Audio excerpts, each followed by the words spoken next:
Portable and rechargeable Google TV? Grabe, inabot ng 1 million views yung last video ko. At sobrang daming tanong, hindi ko maisa-isa. Kaya naman for today's video, susubukan natin sagutin ang most questions about portable Google TV. Number 1 question, kung pwede daw ba gawing secondary monitor ito? Ang sagot dito is yes. Gumamit lang ako ng screen mirroring para mag-project. At kung ayaw mo naman ng screen mirroring, meron tayong HDMI cable, just plug and play lang para makapag-project. Gaya na lang ng ginawa ko sa video. Once mo-connect mo, just simply go to settings, inputs, and choose HDMI. And that's it. Pwede mo na itong gamitin. Halimbawa na lang kung isa kang teacher at gusto mong magturo sa mga remote island, ay pwede mong bitbitin ito. Dahil nga isa tong portable Google TV. Okay, let's move on to the second most asked question. Kung maganda daw ba yung audio quality o siya pakinggan nyo na lang.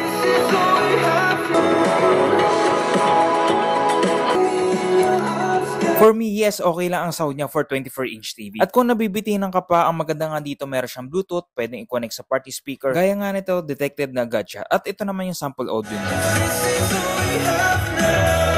At ito naman yung pang-tatlo na madalas tinatanong kung pwede daw ba mag-play ng PlayStation 5. Ang sagot ko naman dito is yes, pwede kahit anong gaming console pa yan dahil meron itong HDMI port.